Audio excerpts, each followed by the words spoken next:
বাংলাদেশের সাথে যুক্তরাষ্ট্রের বাইল্যাটারাল রিলেশনশিপ, দ্বিপাক্ষিক যে সম্পর্কের বিষয়ে আলোচনা হয়েছে, সেখানে ধরেন আপনার অর্থনীতিটা উঠে আসছে, ট্যারিফের বিষয়টা উঠে আসছে, এবং ট্যারিফের বেলায় বাংলাদেশ কী চিন্তা করছে সেটা উঠে আসছে। এবং আমরা বলেছি বাংলাদেশের পক্ষ থেকে আমাদেরকে এটা নিয়ে বসে আমরা সবাই মিলে ট্যারিফ কীভাবে অ্যাড্রেস করা যায়, ট্যারিফের ইস্যুটা, এবং এটা তো অ্যাড্রেস করতে হবে। আমাদেরকে ট্যারিফের বিষয়টাকে একটা মানে টলারেবল লিমিটের মধ্যে তো না আনলে আমাদের এক্সপোর্ট তো ক্ষতিগ্রস্ত হবে। সুতরাং এটার ব্যাপারে আমাদের আলোচনা হয়েছে।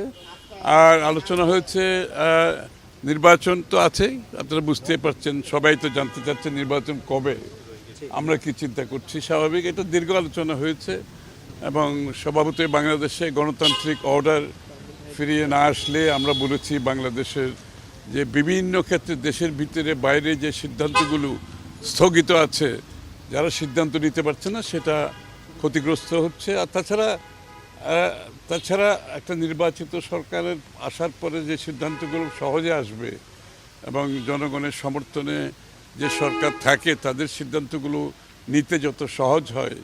আর এটা তো সংক্ষিপ্ত কিছু না, এরা তো যারা বিনিয়োগ করবে দেশের ভিতরে বাইরে, এটা তো short term, mid term, long term, এটা শর্ট টার্ম কিছু না। সুতরাং স্বভাবতই সবাই অপেক্ষা করছে একটা নির্বাচিত সরকার, তাদের পলিসি কী হবে।